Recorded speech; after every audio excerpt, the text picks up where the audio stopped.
Assalamualaikum warahmatullahi wabarakatuh.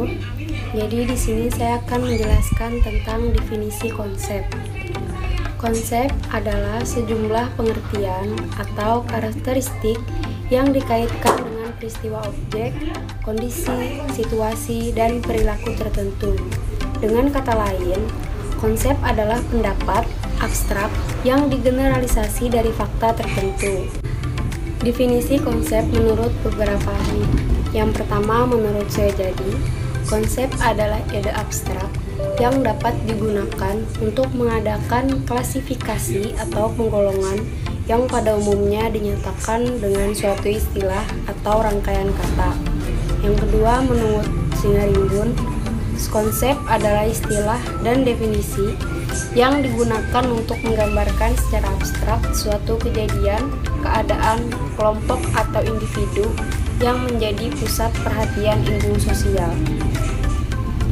Yang ketiga, Wodroop mendefinisikan konsep sebagai A. Konsep sebagai suatu gagasan atau ide yang relatif sempurna dan bermakna. B. Suatu perhatian terhadap objek. C. Produk subjektif yang berasal dari cara seseorang membuat pengertian terhadap objek atau benda melalui pengalamannya. Yang keempat, menurut Rahmat, konsep merupakan abstraksi yang dibentuk dengan menggeneralisasikan hal-hal khusus. Baik, di sini saya akan menjelaskan tentang konstruk psikologi. Konstruk secara umum disebut juga dengan definisi. Menurut Widiarso, konstruk adalah tingkat abstraksi yang tertinggi guna menginterpretasikan data dan pengembangan teori. Hal ini diwujudkan dalam bentuk data kuantitatif ataupun kualitatif. Nah, konstruk juga dapat diartikan sebagai bangunan teoritik variabel yang akan diukur. Suatu konstruk itu bisa jadi mempunyai banyak macam definisi atau pengertian yang berbeda dari beberapa teori.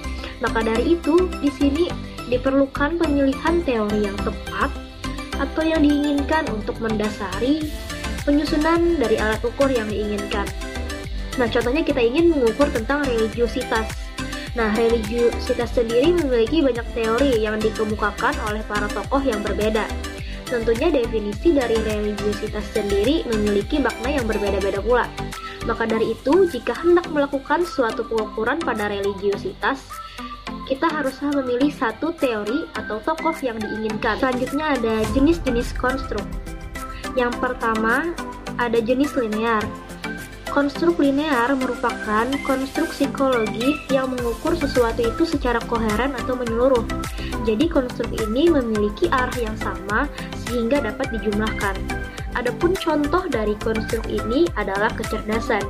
Jadi semakin besar nilai skor tes kecerdasan seseorang, maka semakin besar atau tinggi pula lah kapasitas intelektual yang dimilikinya. Yang kedua ada jenis bipolar. Konstruk bipolar merupakan konstruk psikologi yang mengungkap sesuatu secara berlawanan. Atau dalam sekali pengukuran itu dapat terungkap dua hal yang berlawanan sekaligus. Atau jika seseorang memiliki skor yang tinggi pada aspek pertama, maka otomatis ia memiliki skor yang rendah pada aspek kedua. Adapun contoh dari konstruk ini adalah introvert dan extrovert. Jenis yang ketiga yakni ortogonal. Konstruk ortogonal merupakan konstruk psikologi yang dapat mengungkapkan banyak sisi sekaligus dalam satu kali pengukuran. Nah, konstruk ini tidak bisa dijumlahkan. Adapun contoh dari konstruk ortogonal adalah pengungkapan pola asuh. Jadi, dalam pola asuh sendiri memiliki aspek-aspek tersendiri di dalamnya, yakni pola asuh otoriter, pola asuh demokratis, acuh, dan remisif. Selanjutnya ada gaya belajar. Nah, gaya belajar sendiri juga memiliki karakteristik yang berbeda-beda, seperti gaya belajar kinestik, visual, dan auditori. Selanjutnya ada aspek-aspek dari konstruk. Yang pertama, aspek afektif. Aspek afektif sendiri berkaitan dengan faktor perasaan yang ada di dalam diri individu. Yang kedua ada aspek kognitif, yakni aspek pikiran yang ada di dalam diri individu. Yang ketiga, aspek psikomotorik. Psikomotorik adalah aspek perilaku. Dalam konsep psikomotorik, yang dimaksud adalah perilaku manusia, baik perilaku makro ataupun mikro. Selanjutnya ada konstruk jika dilihat dari jumlah aspeknya. Yang pertama, ada konstruk dengan satu aspek. Adapun contoh dari konstruk dengan satu aspek adalah tes kreativitas verbal. Jadi dalam tes ini hanya akan menggali bagaimana kreativitas seseorang itu dilihat dari kemampuannya dalam memproduksi kata-kata. Nah, jadi semakin mampu seseorang memproduksi kata-kata, maka akan semakin kreatif pula orang tersebut. Yang kedua, ada konstruk dengan banyak aspek. Adapun contoh dari konstruk dengan banyak aspek adalah tes intelijensi. Nah, jadi di dalam tes intelijensi ini mengukur kemampuan berpikir, dan di dalam tes intelijensi pula juga melibatkan aspek kreativitas baik verbal maupun nonverbal. Jadi artinya di sini terdapat lebih dari satu aspek. Yang ketiga yakni konstruk kompleks. Nah, konstruk kompleks adalah konstruk yang tidak sekedar memiliki beberapa aspek, namun juga aspek dari konstruk dapat bertingkat dan masing-masing tingkat dapat memiliki satu atau lebih aspek di dalamnya. Jadi dalam satu aspek itu bisa memiliki aspek-aspek yang lainnya lagi. Adapun contoh dari konstruk kompleks adalah kompetensi moral dan kesabaran.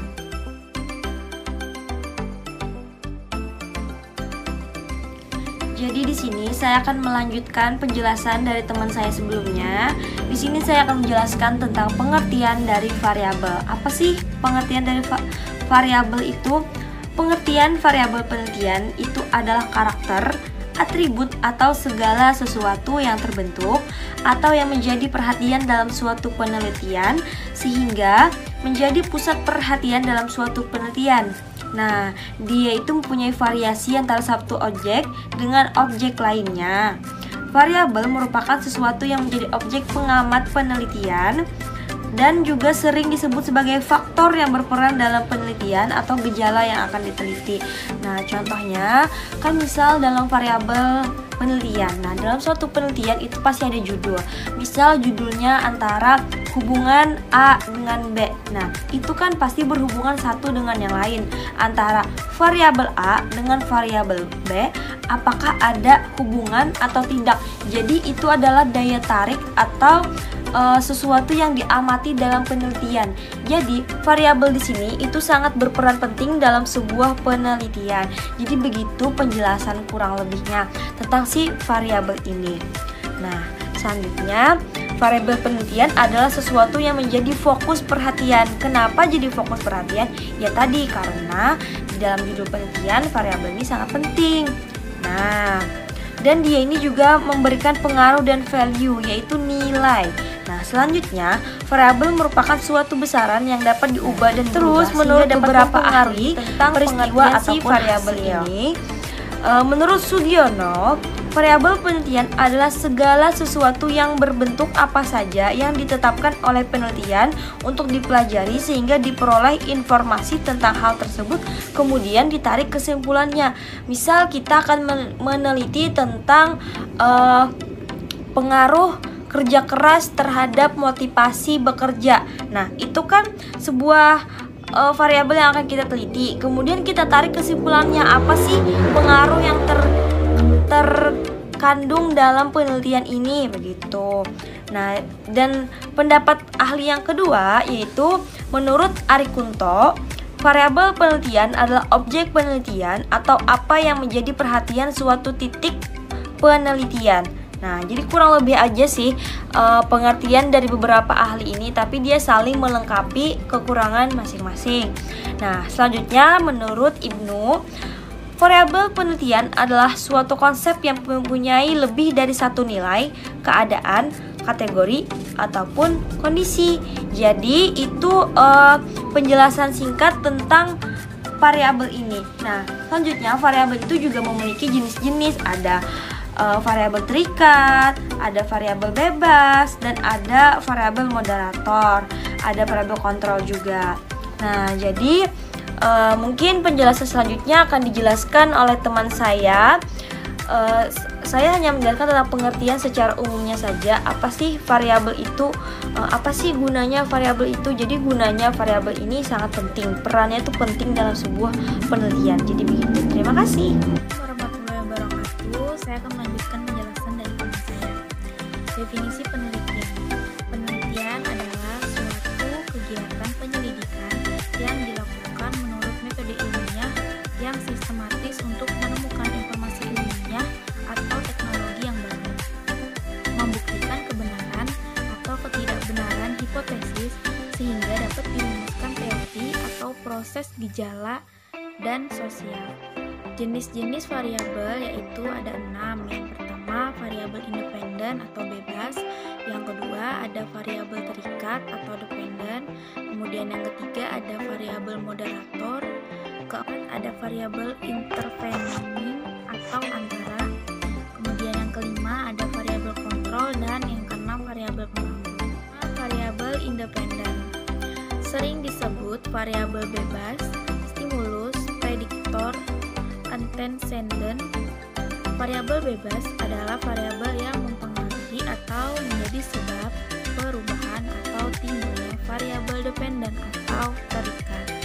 Kemudian variabel dependen atau terikat sering disebut variabel output, kriteria, dan konsekuen.